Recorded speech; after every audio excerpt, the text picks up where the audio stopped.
penegak hukum yang pasti coklat terlibat.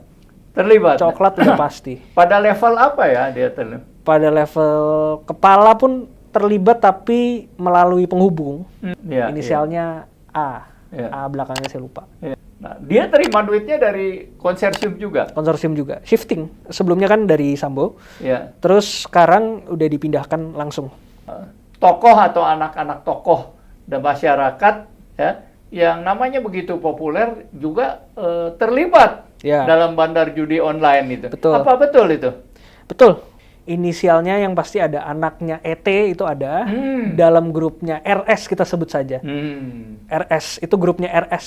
ET ini pejabat tinggi ya? Pejabat tinggi. Anaknya terlibat? Anaknya terlibat. Ayahnya kayaknya enggak. Iya, ayahnya nggak tahu. Nggak tahu. Artis juga ada yang sekarang jadi ini.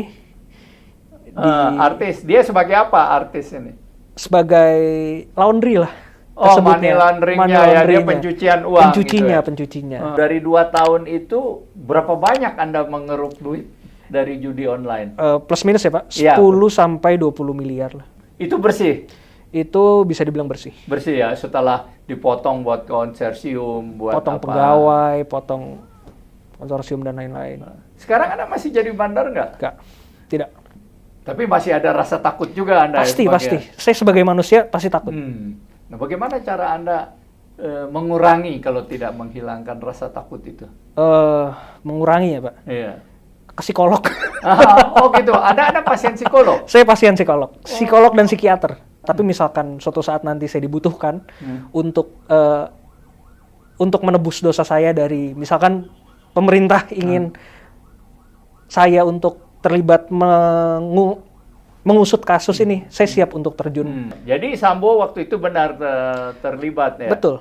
Nah, kalau kita sekarang berbicara mengenai ini kan di luar udah banyak sekali juga nama-nama.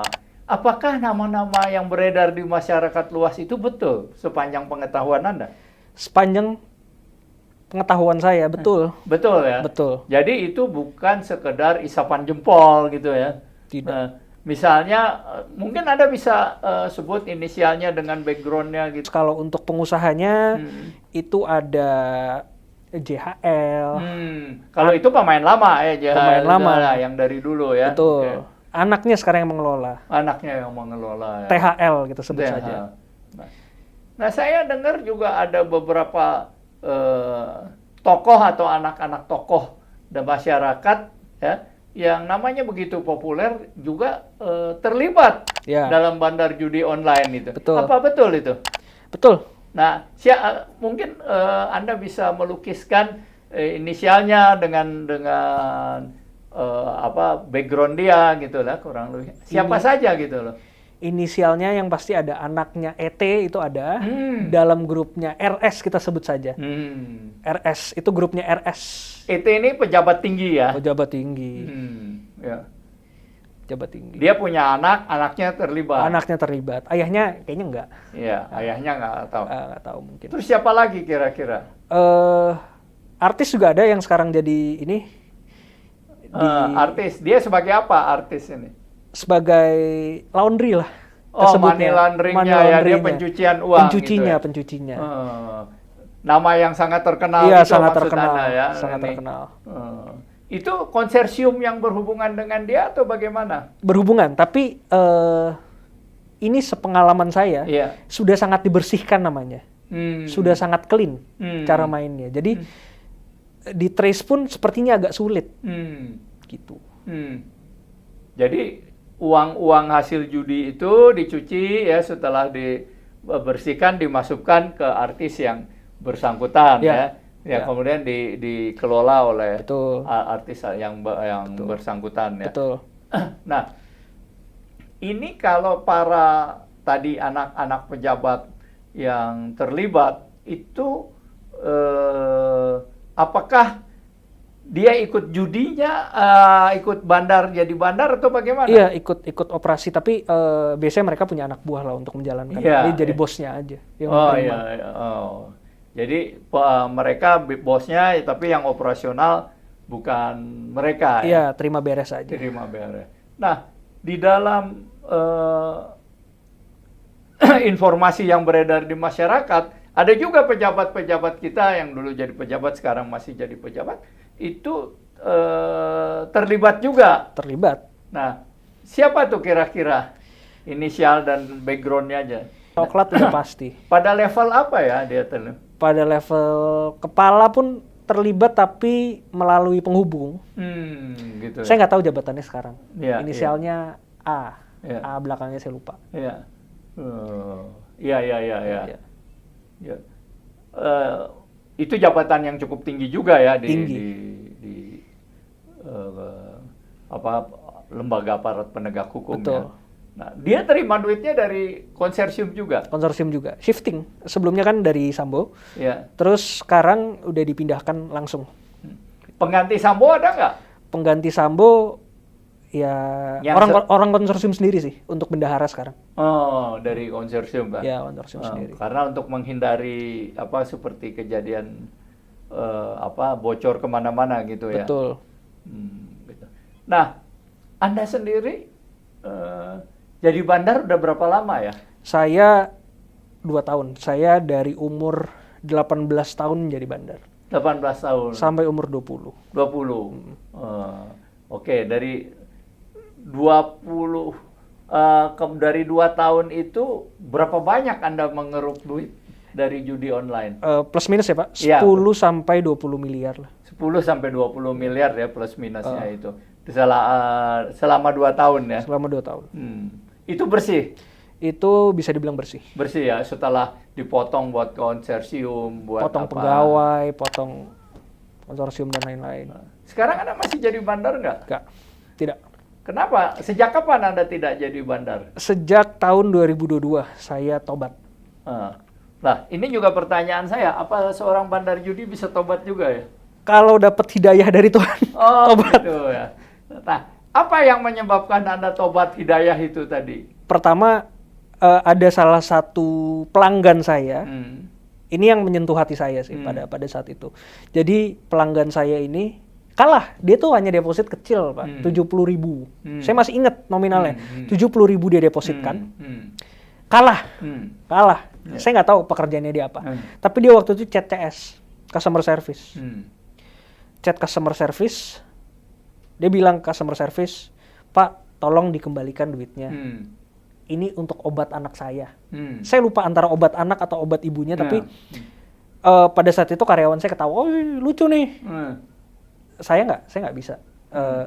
Mulai dari saat itu saya mulai mikir atas apa yang sudah saya lakukan dan banyak pertimbangan yang akhirnya mental saya nggak kuat di sini.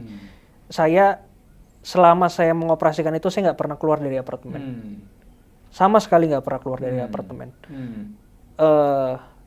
Saya keluar pun paranoid. Bahkan mungkin sampai sekarang paranoidnya masih kebawa. Saya takut kemana-mana. Cuma dari saat itu akhirnya ya udah saya memutuskan saya nggak bisa melanjutkan. Walaupun terkadang masih ada panggilan dari konsorsium ataupun apapun, saya tidak mau menerima. Saya sudah memblokir semua akses saya ke mereka. Saya memblokir semua akses saya ke sana. Tapi misalkan suatu saat nanti saya dibutuhkan untuk menebus dosa saya dari, misalkan pemerintah ingin saya untuk terlibat mengusut kasus ini, saya siap untuk terjun dan mendalami. Tapi untuk menjalankannya lagi saya udah nggak mau. Jadi seorang bandar pun hatinya bisa tersentuh ya? Ya, paling tidak yang Anda alamin gitu. Betul. Ya. Padahal itu pada kasus kecil ya. Betul. Orang yang berjudi dan minta dikembalikan karena buat obat keluarganya gitu ya. Betul. Dan karena itu Anda merasa Anda tidak cocok berada di dalam lingkungan judi. Nah, waktu Anda memutuskan keluar, apakah Anda tidak takut? Sampai sekarang masih takut, Pak. Masih takut. Saya merasa ada target di punggung saya sampai sekarang. Tapi dengan cara, bahkan berbicara di podcast ini tuh salah satu cara saya untuk menebus dosa-dosa saya. Bahkan saya selama menjalankan judul itu, saya saya tidak menggunakan uang tersebut dan uangnya masih tertinggal di rekening sana. Saya juga udah nggak tahu di mana. Jadi tidak Anda pakai uang itu? Tidak saya pakai. Saya hanya pakai mungkin untuk kehidupan sehari-hari pada saat di apartemen. Nah, kemudian anak-anak buah Anda kemana itu? Yang saya tahu kebanyakan udah ke Kamboja ya, Pak. Oh. Udah pasti ke Kamboja. Ke Kamboja ya? Ya. Banyak emang orang Indonesia yang tadinya ke Kamboja dan kemudian sekarang ke Eropa Timur? Untuk yang di Eropa Timur sedikit Pak, karena Eropa Timur itu pusat server.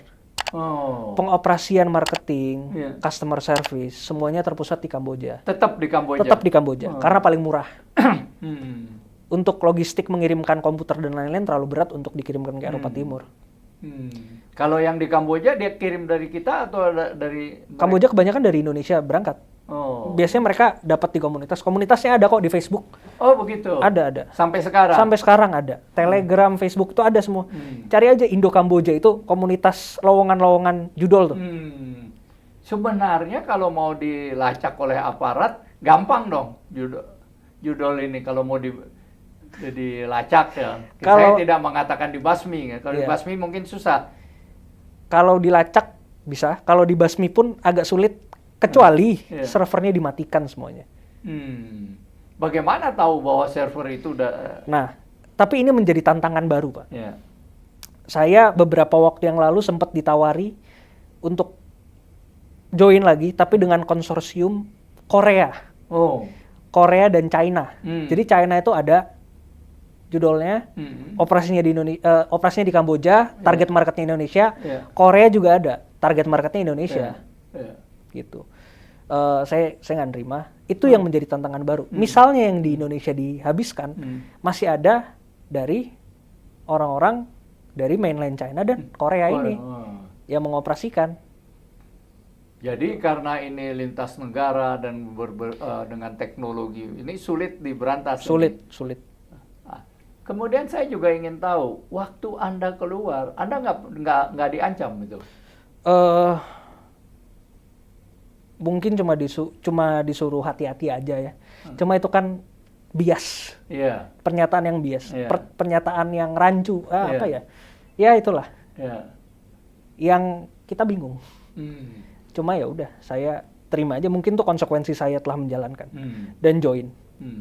Tapi masih ada rasa takut juga Anda? Pasti. Saya sebagai manusia pasti takut. Nah, bagaimana cara Anda mengurangi kalau tidak menghilangkan rasa takut itu? Mengurangi ya, Pak? Iya. Ke psikolog. Oh gitu, ada pasien psikolog? Saya pasien psikolog. Psikolog dan psikiater. Oh, jadi Anda minum obat dong nih? Berapa bulan yang lalu saya masih minum obat, cuma sekarang saya udah mulai berdamai. Dengan kenyataan. Dengan kenyataan. Mulai ya udahlah. Apa kata psikolog katanya? Psikolog mengatakan depresi berat yang pasti. Kemudian dikasih obat karena saya itu nggak bisa tidur, Pak. Saya tidur mungkin per hari itu dulu. Sekarang udah mulai bisa tidur ya. Sekarang mungkin tidur 6 jam, 7 jam bisa. Cuma beberapa bulan yang lalu tuh saya mungkin cuma tidur 2-3 jam per hari. Gitu. Itu. Maka dikasih obat depresi. Betul. Oleh obat tidur. Psikiater ya. Betul. Oleh psikolog di konselingnya ini ya. Betul. Nah. Apa yang memutuskan Anda misalnya kok berani tampil di podcast 9 gitu? Karena ini salah satu cara saya untuk menebus dosa saya. Saya tahu dosa saya menjadi bandar itu tidak pernah bisa hilang. Itu akan terus dicap di dalam diri saya. Ya tidak semua orang nggak tahu lah, saya pernah. Cuma untuk sebagian orang yang tahu itu pasti akan selalu dicap di punggung saya, di jidat saya, bandar nih. Memang menurut Anda bandar judi itu dosa ya? Iya. Dalam pandangan Anda suatu perbuatan tercela gitu? Untuk saat ini ya. Dulu mungkin nggak. Ini pekerjaan yang sangat mudah. Cuma sekarang dapat duit banyak. Cuma dapat duit banyak kalau tidak bisa membuat orang tidur nyenyak di malam hari untuk apa? Jadi Anda melihat dari pengalaman Anda itu judul ini banyak sekali yang terlibat ya. Betul. Para pejabat, penegak hukum gitu ya. Betul. Store menyetor kemana-mana gitu. Pengalaman Anda begitu ya? Betul. Dan itu banyak orang-orang yang hebat gitu ya? Betul. Nah ini bukan fiktif, ini karena Anda pelaku ya? Iya. Pelaku gitu. Nah dari dulu itu konsorsium hanya 3? Hanya 3. Hanya 3. Cuma menurut saya golongan yang tua ini nggak akan lama. Karena tidak ada penerus. Yang berbahaya ini golongan muda yang terus ekspansi dan tidak mengenal fairness. Yang bisa saya ambil kebaikan dari konsorsium tua ini, salah satu konsorsium tua, mereka masih fair. Mereka nggak nyenggol sana sini. Semuanya yang bermain, semuanya mempunyai kesempatan yang sama, fair. Pemain baru ini bener-bener ya udah. Mungkin ada pemain baru yang mau naik, mereka kurang naiknya dihajar, potong kepalanya. Oh gitu ya. Betul. Kalau zaman dulu ada yang sampai dibuang ke Sungai Mekong. Oh gitu. Itu gimana sih cerita? Kami juga mendengar bahwa persaingan keras, bahkan juga persaingannya bisa sampai pada tingkat mengancam jiwa dan sebagainya. Gimana itu? Kalau mengancam jiwa pasti, itu biasanya kalau ada orang yang iri hati. Dan juga dari konsorsium yang muda ini saling tidak suka, ya udah saling membunuh aja. Banyak tubuh yang dibuang di Sungai Mekong tuh banyak. Banyak ya? Banyak. Orang Indonesia? Orang Indonesia. Itu biasanya dari tier 2, tier 3? Tier 3, tier 2. Tier 1 jarang. Ya, tapi tier 1 pernah ya, cuma 3 orang kan tier 1 itu. Iya, tier 1 paling ya yang nyolong-nyolong lah, dibuang biasanya. Oh gitu ya. Dia ininya aja ya, staff-staffnya aja yang diinikan. Betul. Itu ngelaksanainnya gimana kalau dibuang di Sungai Mekong gitu? Itu ya udah dibunuh aja, Pak. Disekap, dibuang, diikat. Di sana? Di sana. Gitu. Dibawa naik mobil, misalkan ketahuan nyolong. Nih ada kasus yang saya lihat dengan kepala saya sendiri. Diikat, ketahuan nyolong ya 300 juta. Paspor potong, dibakar. Apa? Dipotong? Paspor. Oh, paspor. Dipotong. Paspor potong, dibakar. Orangnya diikat tengah malam, buang. Besokannya udah diganti lagi orang baru. Tinggal yang ribut di sana ya, di daerah sana gitu. Betul. Ya. Nah, keluarganya di sini mungkin tahu bahwa dia terlibat judol dan mungkin tidak mencari atau bagaimana? Nah, yang saya takjub itu mulai viralnya sekarang, Pak. Zaman-zaman dulu kemana aja? Keluarganya kemana aja? Kenapa sekarang baru viral? Itu dia. Ya, ini menarik nih, Bung Jo Budi. Ya, cerita Anda baru pertama terungkap dan original dari pelaku bandar. Ya. Nah, sebelum kita mengakhiri, Bung Jo Budi, ya ini nama samaran tentu saja ya. Apa yang ingin Anda katakan kepada publik mengenai judi online ini? Ya, kalau untuk para bandar, kalau kalian merasa di atas angin atau di atasnya Tuhan, ya udah kalian lihat aja. Entah dalam waktu dekat atau apa, kalian pasti bakal nerima karmanya. Gitu ya, Pak. Yeah. Nah, ini kan sebenarnya masih banyak yang akan saya tanyakan juga. Betul. Tapi untuk kali ini kita cukup segini. Nanti kami mengharapkan Bung Jo Budi ini bisa datang lagi ke kita bercerita pada sisi-sisi lain. Terima kasih telah datang ke podcast 9. Merupakan kehormatan kita bisa mengungkapkan masalah judi online dari sumber pertamanya. Siap. Terima kasih ya Bung Jo Budi ya. Sama-sama Pak. Saya yang berterima kasih. Ya. Demikianlah perbincangan kami dengan seorang bandar judi, yang dari pembicaraan ini kita dapat menangkap banyak sekali aspek mengenai perjudian yang selama ini tidak terungkap. Dan